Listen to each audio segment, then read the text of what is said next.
luar biasa bagi orang percaya karena di bulan ini kita memperingati Yesus Kristus terlahir bagi kita semua. Tanpa Kristus kita semua akan binasa. Jadi kelahirannya sangat berarti bagi kita orang-orang percaya. Bukan hanya celebrate-nya saja, tapi makna dari kebangkitan, dari kelahiran Yesus itu jauh lebih penting dari hanya sekedar perayaan saja. Nah, hari ini kita akan belajar satu kebenaran firman Tuhan dengan tema Dia yang dijanjikan. Nah, hari ini kita juga bersyukur ya, banyak wajah-wajah baru saya lihat dan juga wajah yang mungkin sudah lama kita tidak pernah melihatnya hari ini boleh bersama-sama dengan kita. Di tengah-tengah kita juga ada dulu ya yang pernah mengembalakan di sini Ibu Ros. Senang bertemu dengan Ibu Ros. Dan mungkin juga jemaat-jemaat yang sudah sangat lama setia di sini, sangat mengenal dan ingat segala hal yang sudah dikerjakan oleh Ibu Ros di sini. Ya kita bersyukur boleh bertemu dan dalam keadaan yang sehat ya Bu ya, puji Tuhan. Dan selamat datang juga kepada seluruh jemaat yang mungkin baru pertama kali hadir hari ini dengan segala alasannya. Ya mungkin karena ada anaknya ingin dibaptis, ya mungkin kemarin ada karena acara begitu ya, pernikahan di sini. Selamat datang semuanya. Dan mari sama-sama kita belajar kebenaran firman Tuhan. Bapak Ibu Saudara, Bapak Ibu pernah membayangkan negara kita tanpa presiden, tanpa pemimpin? Pernah membayangkan demikian? Apa yang akan terjadi kira-kira? Negara tanpa presiden, negara tanpa pemimpin, apa yang akan terjadi? Kacau, ya. Udah pasti semuanya akan kacau, akan hancur, ya. Hidup kita akan sangat menderita. Sebab tidak mungkin hampir 300 juta orang ya di negara kita ini memimpin diri sendiri berdasarkan keinginan kita sendiri. Oh pokoknya saya mau negara ini begini, cara dagang kita begini. Dan semua orang ngatur diri sendiri, maka negara kita akan hancur. Begitu ya. Nah saudara, jadi ketika kita ada presiden hari ini, pemimpin di negara kita, itu artinya negara kita ini masih dalam keadaan yang sehat, masih dalam keadaan yang baik begitu ya. Walaupun banyak hal yang belum sempurna. Pilpres bentar lagi ya, dijadwalkan akan dilaksanakan pada tanggal 14 Februari. Artinya kurang dari 3 bulan kita akan punya presiden baru. Ya, kita akan punya presiden baru. Ada sebagian orang antusias, wah ini sebentar lagi kita punya presiden baru. Mungkin sudah agak bosan dengan yang lama. Saatnya ganti, ya memang harus ganti ya, nggak bisa lagi perpanjang ya, harus ganti. Tapi ada sebagian orang, aduh enggak lah politik itu terlalu kotor, jadi nggak mau ikut-ikutan. Banyak orang mengambil jalan yang demikian. Nah Bapak Ibu, karena negara kita demokrasi, termasuk orang yang berpikir demikian pun diterima di negara kita, karena negara kita demokrasi, bukan negara otoriter. Jadi ada orang antusias, ada juga udahlah biasa. Negara kita terlalu kotor, politik itu terlalu kotor. Nah Bapak Ibu Saudara, memang politik itu kotor, ya banyak hal yang kotor. Saya tidak berkata semua orang pasti kotor, tapi banyak hal yang kotor di sana dan nodanya itu hampir susah untuk dibersihkan, ya noda kotor dari politik itu sendiri. Tensinya udah mulai kerasa sekarang dan kita melihat ada intrik-intrik sesuatu yang lain. Tapi saya ingin berkata demikian Bapak Ibu Saudara, bahwa kita harus bersyukur kalau kita ya masih dipimpin oleh seorang pemimpin di negara kita ini, presiden. Karena kita masih memiliki presiden, artinya negara kita ini masih aman. Ya, negara kita ini masih eksis. Beberapa waktu yang lalu di suatu negara presiden itu kabur karena didemo oleh masyarakatnya sendiri, harus terpaksa turun. Negara kita beberapa tahun yang belakang pernah juga mengalami hal demikian. Itu terjadi kekacauan dan gak boleh ada kekosongan pemimpin di negara ini karena itu akan menyebabkan kehancuran. Bapak Ibu Saudara, hari ini ya kita akan membaca satu bagian firman Tuhan dari kitab Mika. Sama-sama kita baca dari kitab Mika pasal 5 ayat yang pertama. Hanya satu ayat saja kita baca sama-sama ya. Sudah dapat? Kita baca sama-sama. Mika pasal 5 ayat 1. 1, 2, 3. Tetapi engkau hai Bethlehem Efrata, hai yang terkecil di antara kaum-kaum Yehuda, daripadamu akan bangkit bagiku seorang yang akan memerintah Israel, yang permulaannya sudah sejak purbakala, sejak dahulu kala. Nah saudara,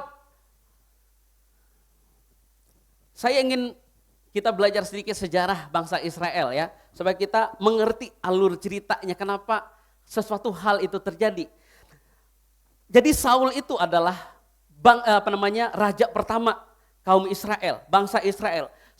Sebelumnya Allah sendirilah yang menjadi raja bagi Israel. Ketika Allah memimpin mereka keluar dari tanah Mesir, ketika mereka hidup 40 tahun di padang gurun tanpa bekerja, tapi makanan mereka selalu cukup. Tuhanlah yang menolong mereka, begitu ya.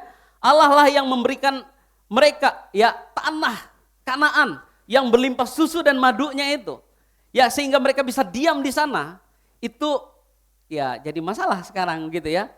Ada orang penduduk memang rasa kami dari dulu tinggal di sini, tapi orang Israel datang karena atas nama Tuhan memberikan ini bagi negeri mereka, jadi mereka berantem. Tetapi intinya ya tempat yang indah itu Tuhan janjikan kepada mereka.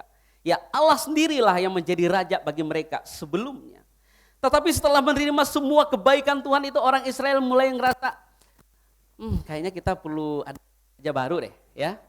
Ya Tuhan tolonglah kami pengen seperti raja-raja negara-negara yang ada di sekitar kami ini, kami ingin punya raja sendiri. Masa kami nggak punya raja? Tolong kasih kami raja. Ya, mereka memohon kepada Tuhan. Nah, datanglah Samuel kepada Tuhan. Tuhan, ini gimana nih umatmu minta-minta raja? Nggak apa-apa kata Tuhan. Nggak apa-apa. Dia bukan nolak kamu, dia bukan nolak engkau, tapi sebenarnya bangsa itu sedang nolak aku sebagai raja mereka. Udah angkat saja. Sesuai dengan keinginan mereka, angkat saja. Akhirnya diangkatlah Saul menjadi raja bagi orang Israel yang pertama kalinya. Apa yang terjadi? Saul gagal. Ya. Fail. Saul enggak bisa setia kepada Tuhan. Di akhir hidupnya dia enggak ikuti apa yang menjadi keinginan Tuhan. Saul yang adalah raja pertama menurut keinginan orang Israel itu gagal. Ya, tidak sesuai dengan apa yang Tuhan perintahkan. Kemudian Saul digantikan oleh Daud. Daud sedikit lebih baik, tapi ada gagalnya juga. Ya, akhirnya berikutnya digantikanlah dengan anaknya Salomo. Ya. Setelah Salomo memerintah, kerajaan itu menjadi terpecah menjadi dua, menjadi kerajaan Israel Utara dan Israel Selatan. Yang kita kenal dengan Samaria dan apa? Yehuda. Ya, setelah Salomo, kerajaan itu terpecah karena dosa Daud. Ya, Tuhan menghukum bangsa itu, membuat kerajaan itu terpecah. Ya, saya ingin menunjukkan sedikit kepada Bapak Ibu. Ya, ini adalah kerajaan Israel Utara atau dikenal dengan Samaria. Ya, Israel yang sudah bercampur dengan bangsa lain. Kalau yang kedua adalah kerajaan Yehuda, ya, yang masih dianggap murni. Nah, itu. Tapi apa yang terjadi? Kerajaan ini juga akhirnya hancur. Kerajaan Israel Utara dihancurkan oleh Asyur, ya, kurang lebih pada tahun 723 sebelum Masehi. Dan kerajaan Israel Selatan juga dihancurkan oleh Babel, kurang lebih tahun 586 sebelum Masehi. Nah saudara, kerajaan atau sesuatu yang mereka harapkan selama ini, mereka ingin memimpin diri sendiri. Kami gak mau dipimpin oleh Tuhan, kami ingin dipimpin oleh raja kami sendiri. Ini akibatnya hancur. Bapak Ibu Saudara, mereka dibuang menjadi budak, ya, di Asyur dan menjadi budak di Babel. Setelah ratusan tahun berlalu, hidup mereka ya terlunta-lunta karena dijajah. Dan mereka tidak punya raja yang memimpin. Mereka nggak punya raja lagi, karena apa? Karena sudah dikuasai oleh kerajaan Asyur dan Babel ini. Mereka nggak punya raja lagi yang memimpin hidup mereka. Ya, Tuhan mengutus Nabi Mika berbicara kepada orang Israel melalui sebuah penglihatan. Tuhan menyatakan dirinya kepada Mika dalam sebuah penglihatan dengan berkata demikian. Tetapi engkau, hai Bethlehem Efrata, hai yang terkecil di antara kaum-kaum Yehuda, daripadamu akan bangkit bagiku seorang yang akan memerintah Israel, yang permulaannya sudah sejak purbakala, sejak dahulu kala. Setelah mereka hidup sengsara menjadi tawanan, menjadi budak ya di negeri asing, Tuhan masih mengasihi mereka. Tuhan ingin menyatakan diri kepada mereka bahwa kelak akan datang bagimu ya seorang yang akan memimpin Israel, yang permulaannya sudah sejak purbakala, sejak dahulu kala. Nah ini kita udah tahu ini merujuk pada siapa ya? Pada siapa? Pada Yesus. Allah berjanji akan membangkitkan seorang yang akan memerintah, tetapi kali ini bukan manusia, ya, bukan manusia biasa, melainkan Allah sendiri yang akan datang dan memerintah Israel, umatnya. Pemerintahannya tidak mungkin gagal, pemerintahannya tidak mungkin lagi dapat dikalahkan. Pemerintahannya itu akan kekal untuk selamanya. Karena Allah yang memerintah itu namanya adalah Immanuel, ya Allah penyelamat umatnya. Itulah yang akan memerintah bangsa Israel. Nah saudara, yang orang Israel kenal itu dengan Mesias. Ya, Mesias dalam pandangan orang Israel itu adalah seorang raja yang akan membebaskan mereka dari penjajahan, menyatukan lagi seluruh umatnya dari berbagai penjuru dunia, ya, dan membawa damai kepada kerajaan Israel. Jadi mereka kedatangan, menurut orang Israel, kedatangan Mesias itu sangat-sangat penting dan sangat-sangat dinantikan, ya, dan mereka terus menantikan sampai dengan hari ini. Nubuat Mika tentang Mesias yang akan datang itu sangat detail disampaikan oleh Tuhan kepada bangsa Israel. Yaitu dia adalah kaum Yehuda. Ya, dia akan lahir di Bethlehem dan lebih spesifiknya lagi di Efrata. Bethlehem itu kota kecil Bapak Ibu Saudara. Lebih kecil dari kota-kota yang lainnya seperti Yerusalem gitu ya. Kota itu kecil dan enggak terlalu maju. Pada zaman itu juga sampai dengan hari ini juga sebenarnya dia masih kota kecil ya, kurang terkenal. Dan Efrata itu adalah ya salah satu wilayah di kota Bethlehem yang kecil itu. Jadi memang enggak terlalu dikenal atau tidak kurang terkenal daripada Yerusalem. Dan disitulah Yesus akan lahir, Mesias itu akan lahir. Nah dari sini kita udah melihat nih ya, bahwa bayangan orang Israel dengan apa yang terjadi sebenarnya itu udah agak melenceng nih ya. Mereka mungkin mengharapkan Mesias itu lahir di suatu tempat yang megah, yang mewah di kota Yerusalem yang terkenal itu.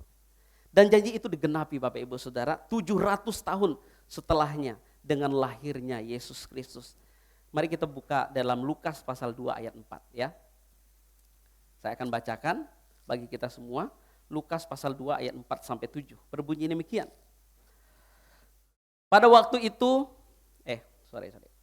demikianlah juga Yusuf pergi dari kota Nazaret ke Galilea ke Yudea, ke kota Daud yang bernama Bethlehem, karena ia berasal dari keluarga dan keturunan Daud, supaya didaftarkan bersama-sama dengan Maria tunangannya yang sedang mengandung. Ketika mereka di situ, tibalah waktunya bagi Maria untuk bersalin. Dan ia melahirkan seorang anak laki-laki, anaknya yang sulung, lalu dibungkusnya dengan lampin dan dibaringkannya di dalam palungan karena tidak ada tempat bagi mereka di rumah penginapan. Janji itu digenapi oleh Tuhan melalui kelahiran Yesus Kristus yang sudah Tuhan rencanakan sedemikian rupa. Dia akan lahir di kota Bethlehem, tepatnya di Efrata, di sebuah kandang ya, dan dia akan dibungkus dengan lampin. Nah Bapak Ibu Saudara, di sini jauh lebih jelas, tetapi di sini masalah bagi orang Israel. Lahirnya di kandang loh. Ya. Ini raja yang akan bebaskan kita, lahirnya di kandang. Sehingga apa responnya? Apa yang terjadi selanjutnya? Ya, Sang Mesias yang janjikan itu lahir, nggak ada apa-apa, nggak disambut apa-apa. Ya, tidak ada sambutan, tidak ada syukuran, bahkan hampir tidak ada orang yang tahu bahwa Mesias itu lahir di kota Bethlehem kecuali orang-orang yang dinyatakan sendiri oleh Allah. Sunyi, sepi, ya, seolah tidak ada apapun yang terjadi. Padahal Mesias yang dijanjikan itu lahir di tengah-tengah mereka yang telah mereka nantikan begitu lama. Ratusan tahun dengan penderitaan mereka menantikan Mesias itu lahir. Dan ketika Mesias itu lahir, seolah tidak ada yang terjadi. Semuanya sepi, diam. Gak ada apa-apa. Ini kayaknya gak ada apa-apa. Ya, seolah tidak terjadi. Harapan mereka tidak sesuai dengan kenyataan yang terjadi. Sehingga tidak ada sambutan yang meriah atas kelahiran Mesias itu sendiri. Saya boleh minta tolong ada 3 orang menjadi relawan untuk maju ke depan. 3 orang, boleh bebas siapa saja. Saya ada ayam goreng, sudah saya siapkan. Beneran ini ayam goreng saya sudah siapkan. Maaf Muse, ini gak akan jatuh ya. Saya usahakan untuk tidak jatuh ya. Ada ayam goreng nih saya udah buat, beneran. 3 orang saja. Pemuda lah mungkin ya. Siapa saja yang mau baptis juga boleh. Silakan 3 orang. Saya siapkan ayam goreng ini beneran nih. Ayo silakan. Abdil ya, boleh Abdil. Siapa lagi? Ada ibu-ibu mungkin 1 mau? Silakan Abdil, maju ke depan Abdil. Ibu Licu, boleh? Ayam goreng nih Bu. Masalah dengan ini nanti mengunyah? Enggak. Oh iya, Ibu Julita lah, Ibu Julita ini, Ibu Julita. Pak Heri dan 1 boleh ya. Ini tim-tim penyembahan ya, lekat dengan saya. Tapi sebelumnya kita belum ada kerjasama ya. Ke depan loh, ke depan enggak apa-apa.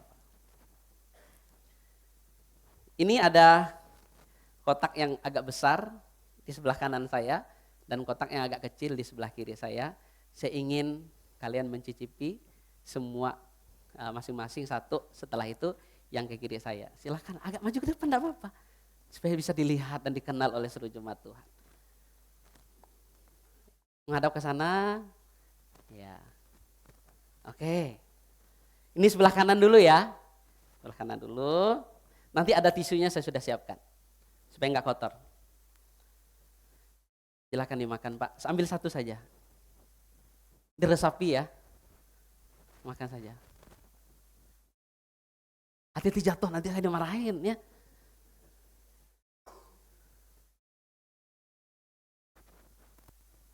Udah? Rasakan, enak gak? Nah, lebih enak mana? Yang kanan atau yang kiri? Ya nanti gitu ya. Yang kedua sekarang ya, boleh ya. Ini ayam goreng beneran enak ya. Silakan Pak. Ini dirasapi sungguh-sungguh dan dinilai sungguh-sungguh.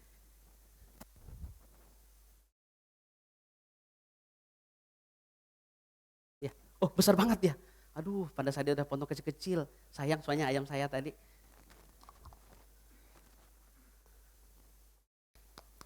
Sudah? Enak ya makan pagi-pagi ayam goreng. Menurut Pak Heri, enak yang kanan yang pertama atau yang kiri yang kedua? Yang kiri ya. Menurut Abdil, enak yang kanan atau yang kiri? Yang kiri. Menurut Ibu Julita, yang kanan atau yang kiri? Kanan. Oke, yang kanan tolong dibuka, ini ayam goreng asli mana? Coba Bu, ini yang kanan ya? Tunjukin kepada jemaat. KFC. Mbak Heri tolong baca ini. KFC Krismanto Fried Chicken. Ya. Tepuk tangan. Ini silakan ambil ininya, tisunya untuk lap tangannya.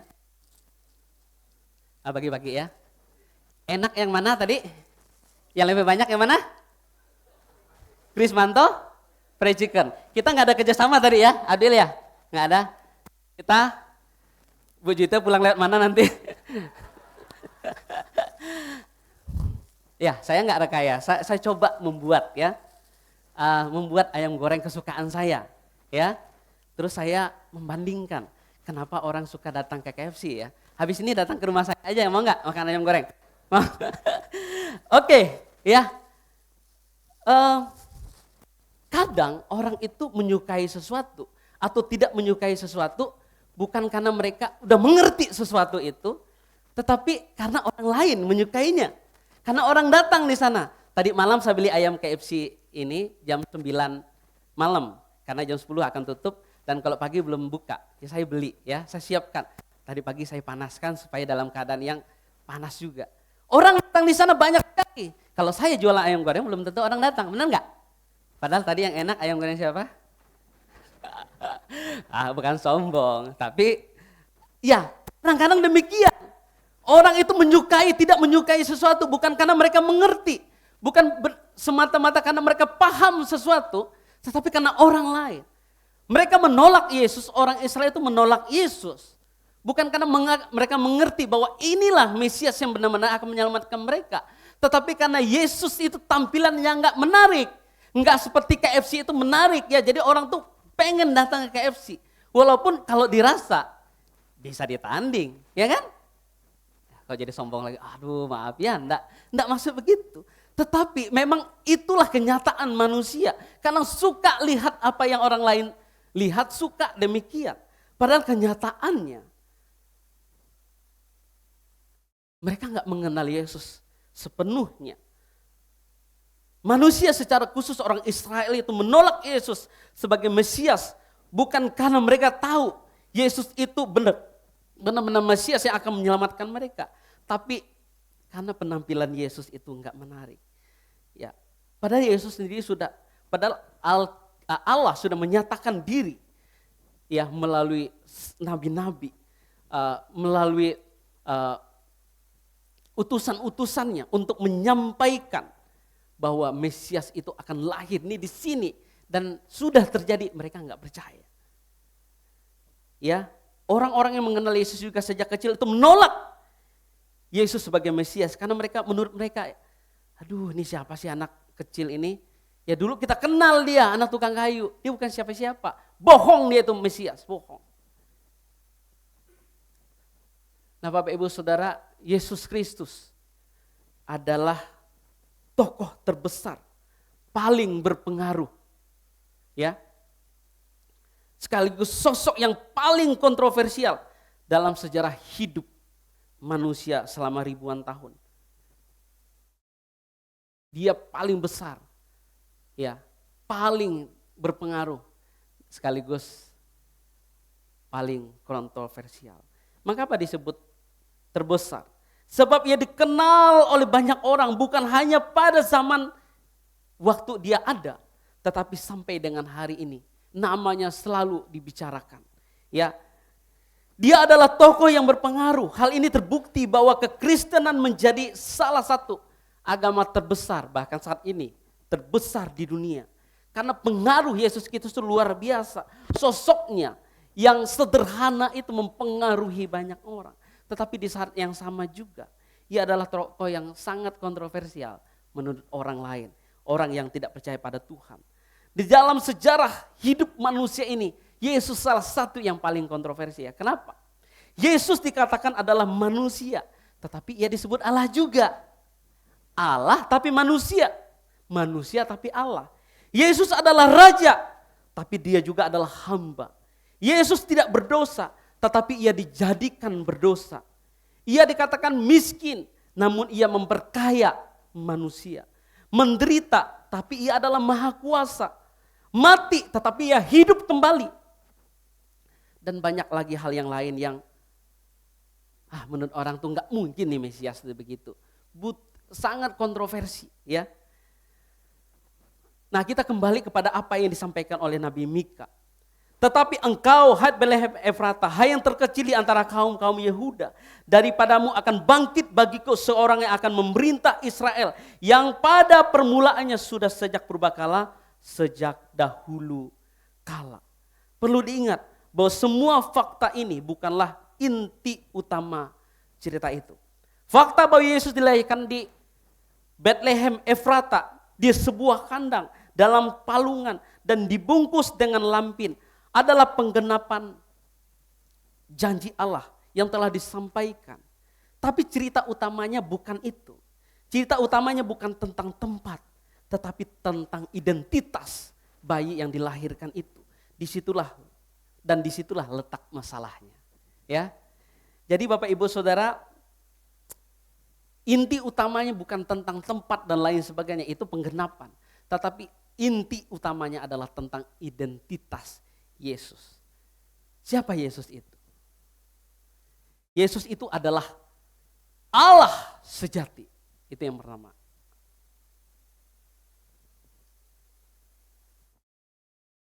Kita percaya, ya kekristenan percaya Allah Tritunggal. Allah Bapa, Allah Anak, dan Allah Roh Kudus. Nah, sekalipun istilah ini tidak ditemukan di dalam Alkitab karena ada orang enggak mau pakai istilah ini karena alasan istilah ini tidak ada di dalam Alkitab. Tapi kita percaya Allah Tritunggal, satu hakikat, tiga pribadi. Ya, ini gambar.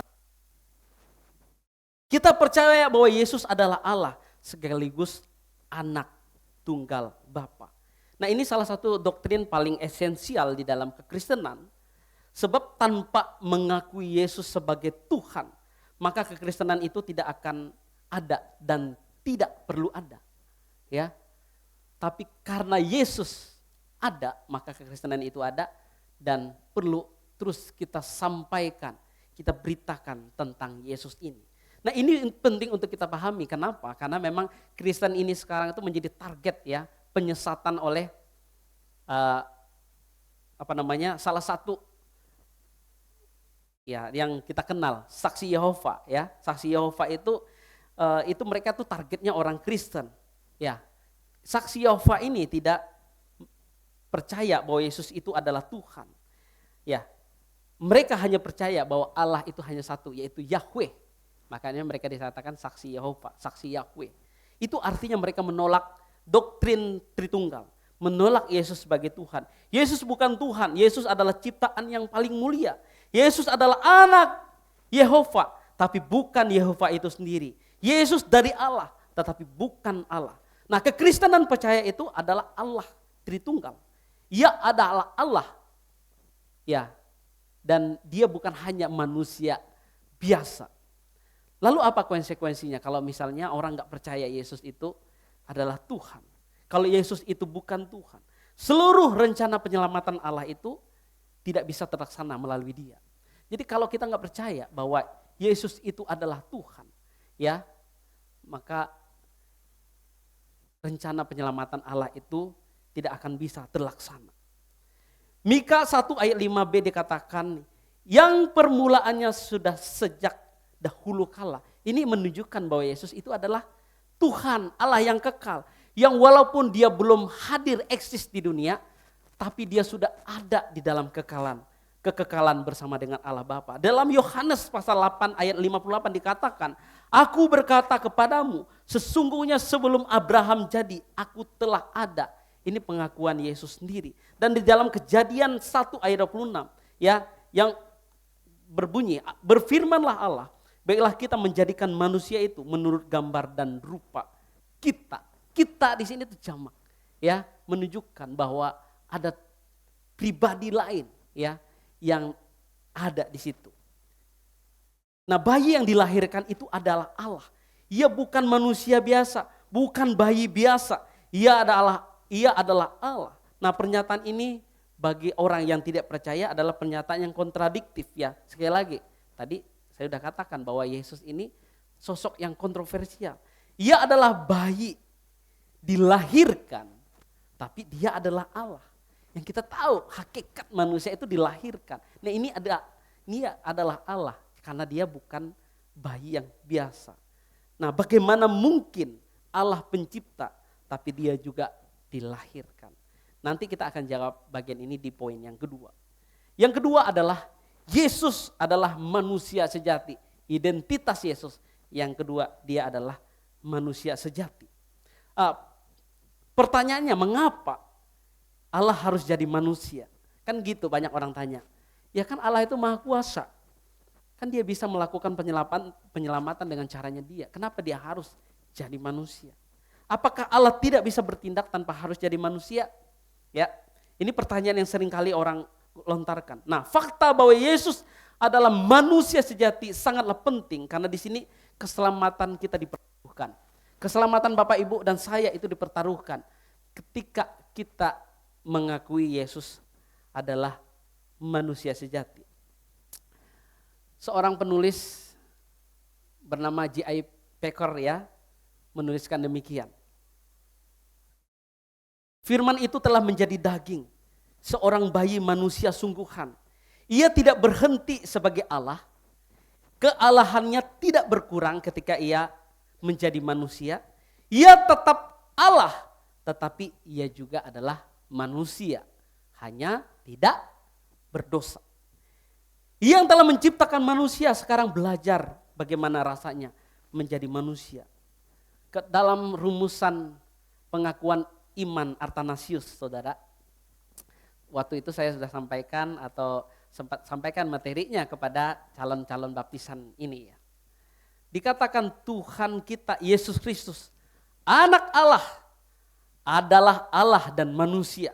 Allah yang sempurna dan manusia yang sempurna. Yang sekalipun ia adalah Allah dan manusia, namun ia bukan dua, melainkan satu, Kristus. Yesus adalah manusia sejati. Ya, saya mengutip tulisan dari dosen saya waktu saya kuliah di Bandung. Bukunya ada. Ya, dia menuliskan demikian. Hanya manusia sejati yang dapat mewakili manusia untuk menanggung dosa seluruh manusia. Sebab yang berdosa di hadapan Allah adalah manusia. Nah, itu alasan kenapa Yesus harus jadi manusia. Yang kedua, hanya manusia sejati yang dapat mati. Karena penebusan itu harus dilakukan dengan kematian. Yesus adalah prototipe ya bagi seluruh manusia tebusannya. Allah adalah roh, ia tidak dapat dikenal oleh manusia. Hanya ketika ia menjadi manusia, ia bisa dikenal oleh manusia. Yesus adalah sebagai model ya. Yesus Kristus sebagai model bagi orang-orang percaya. Yang terakhir, pelayanan Yesus sebagai imam besar, juru syafaat agung bergantung pada fakta bahwa ia adalah manusia sejati yang dapat turut merasakan kelemahan kita sebagai manusia. Ya ini kutipannya.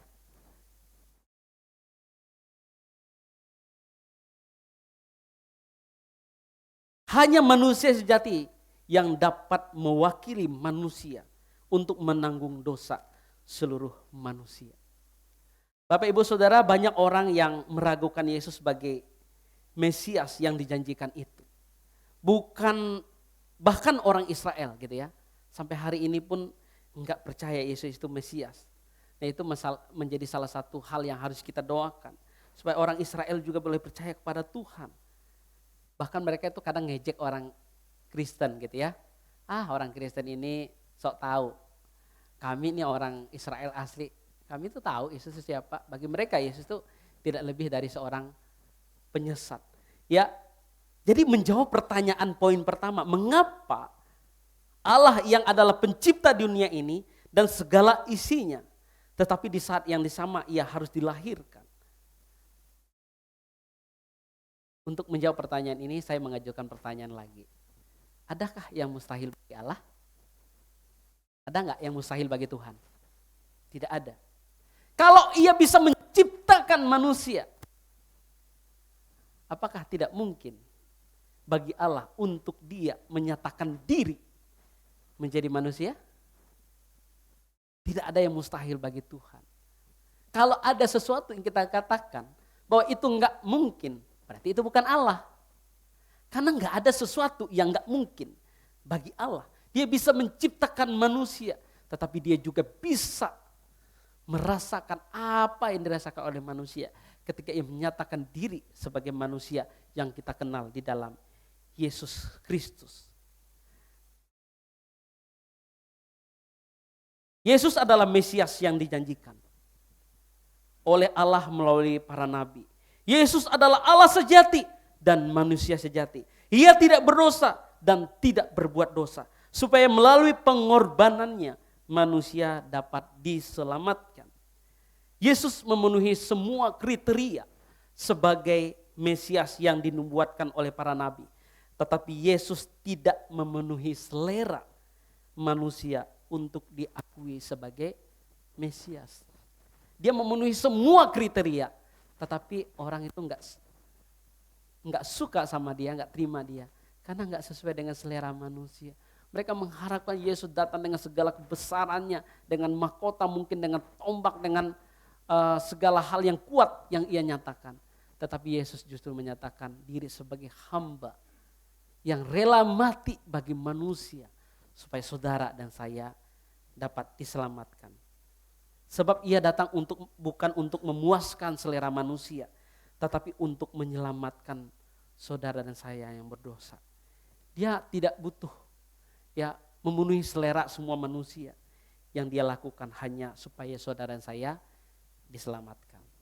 Amin. Kita berdoa. Bapa dalam kerajaan surga, kami bersyukur Tuhan pada pagi hari ini boleh diingatkan oleh kebenaran firman-Mu. Tolonglah kami supaya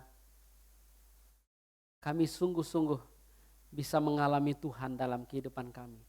Engkau sudah hadir di dunia 2000 tahun yang lalu. Tapi mungkin sampai hari ini masih ada keraguan dalam hati kami, sehingga kami belum memutuskan bahwa kami ingin menerima Engkau sungguh-sungguh sebagai Tuhan dan Juru Selamat kami secara pribadi. Jikalau ada orang yang ada hadir hari ini yang belum pernah menerima Tuhan sebagai Tuhan dan Juru Selamat pribadi dalam hidupnya, bisa berdoa di hadapan Tuhan dan bisa ikutin saya berdoa. Tuhan Yesus, saya percaya kepadamu bahwa Engkau adalah Tuhan dan Juru Selamat dalam hidup saya. Terimalah saya sebagai anak-Mu dan ampunilah dosa saya, supaya hidup saya berkenan di hadapan Tuhan. Bapa di surga, Engkau sudah mendengar setiap doa anak-anak-Mu Tuhan, yang mungkin selama ini masih ragu, tapi hari ini mereka bisa percaya sungguh-sungguh kepada Tuhan. Bila Engkau menyatakan itu ke dalam hidup mereka, Engkau yang menolong mereka untuk mengambil komitmen lebih lanjut, untuk boleh percaya kepada Tuhan dan menyerahkan diri untuk kemuliaan bagi nama Tuhan. Firman-Mu sudah selesai diberitakan, biarlah kami boleh melakukannya di dalam kehidupan kami pribadi lepas pribadi. Terpujilah nama-Mu, dalam nama Tuhan Yesus yang adalah Tuhan dan Juru Selamat kami yang hidup. Kami telah berdoa serta mengucap syukur. Haleluya. Amin. Terima kasih, Tuhan Yesus memberkati.